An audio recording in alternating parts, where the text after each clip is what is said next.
अब भगवान के कुल कितने विवाह हो गए? 16,108। भगवान ने सोचा कि भैया विवाह हो गया है तो अब इतनी पत्नियां आ गई हैं तो सबके लिए एक एक कमरा तो बनवाना ही पड़ेगा। भगवान ने 16,108 महल बनवा दिए एक एक पटरानी के लिए। और ठाकुर जी एक एक रूप से अपनी एक एक पटरानी के साथ जीवन यापन करने लगे। सुखदेव जी कहते हैं परीक्षित, भगवान का परिवार भी बहुत बड़ा हुआ। भगवान ने अपनी प्रत्येक पत्नी के गर्भ से एक एक बेटी और 10-10 बेटाओं को जन्म दिया। 16,108 रानियों की बेटियों के हिसाब लगाओगे तो 16,108 बेटियां हो गई। अब 10-10 बेटा हुए, 1,61,080 तो भगवान के केवल बेटे ही बेटा हैं। इतनी संतान है भगवान की। फिर उन बेटाओं की भी बहू आई, उनके भी बच्चे हुए, फिर उनके विवाह, उनकी बहू, उनके बच्चे, बड़ा बृहद परिवार हो गया। कहते हैं यदुवंश की संख्या कितनी हो गई? 56 करोड़ यदुवंशी हो गए हमारा, 56 करोड़। बड़ा बृहद परिवार भगवान का। देखिए हमारे ठाकुर जी भी अपनी मां के अष्टम गर्भ में पधारे, लेकिन आजकल लोगों ने एक नारा बना रखा है, बोले हम दो और हमारे दो। अब तो लोगों ने और उन्नति कर ली, बोले हम दो हमारे दो नहीं, बोले हम दो हमारा एक, वही बहुत है। अच्छा कहो ऐसा क्यों करते? अरे बोले महाराज बड़ा परिवार दुखी परिवार, छोटा परिवार सुखी परिवार। अच्छा ईमानदारी से बताना, छोटा परिवार सुखी परिवार है कि बड़ा परिवार सुखी परिवार है? अब आप लोग कहोगे कि आपको क्या है, आपने तो कह दिया महाराज। हमसे पूछो बच्चों को कैसे पालें पोसें, खर्चा, उनके विवाह पढ़ाई में कितना खर्चा होता है। हम आपसे प्रार्थना करें, आप सब लोग बड़े अनुभवी हैं, मेरी बात को अनुभव करके आप लोग समझेंगे।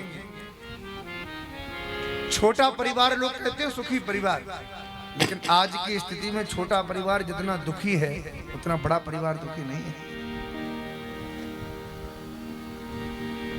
हम लोग अपने मन की मर्जी से एक ही बेटा पैदा किया, खूब बड़े आदमी, करोड़ों रुपया कमाया, हमने बड़ी बड़ी कोठी बनाई, गाड़ी खरीदी, सब कुछ किया, और अकेला बेटा है तो क्या सोचा भैया इसको भारत में नहीं पढ़ाएंगे, डॉक्टर ही पढ़ानी है, विदेश भेजो इसको।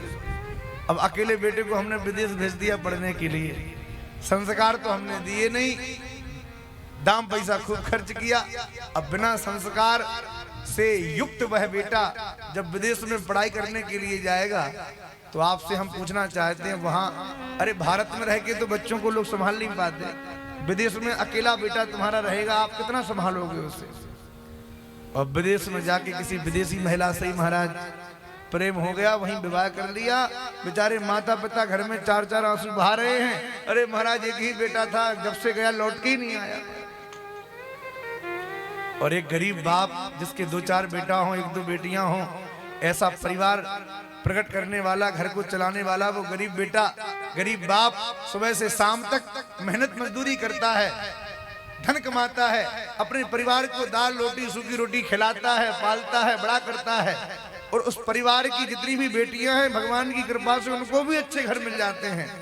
और सब कुछ मिलने के बाद भी वो गरीब बाप प्रसन्नता पूर्वक जीवन जीता है, उसके जीवन में कोई क्लेश नहीं है महाराज। धन भले ना हो पर भगवान की कृपा से वो सुख शांति पूर्वक जीवन जी लेता है। और आज की स्थिति जितने बड़े बड़े लोग, करोड़पति अरबपति लोग, जिनके घर में 10-10 नौकर हैं और बेटा एक ही है, अपने बेटे के विवाह में लाखों खर्च किए, लाखों नहीं लाखों रुपए तो केवल लाइट में ही खर्च कर दिए, लाखों का भोजन हो गया। आज के समय में कंपटीशन इतना है। अरे हमें तो बड़ा अनुभव है, हमारे सामने कई बड़े बड़े धनी मानी लोग आके कहते हैं महाराज हमने बेटी का विवाह किया, अपने बेटे का विवाह किया, 5,000 रुपया की प्लेट थी हमारे यहाँ, महाराज बहुत खर्च किया।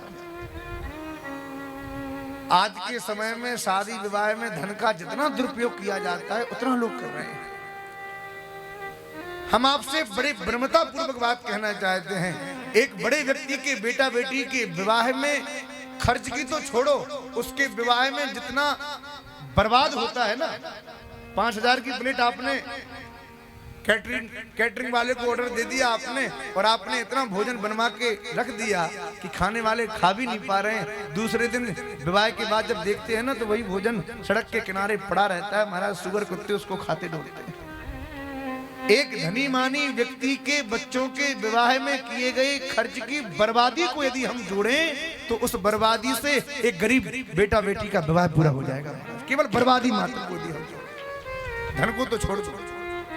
आज की स्थिति ऐसी है। और आप विचार करना, क्षमा करना मेरी बात को जो मैं कहने वाला हूं।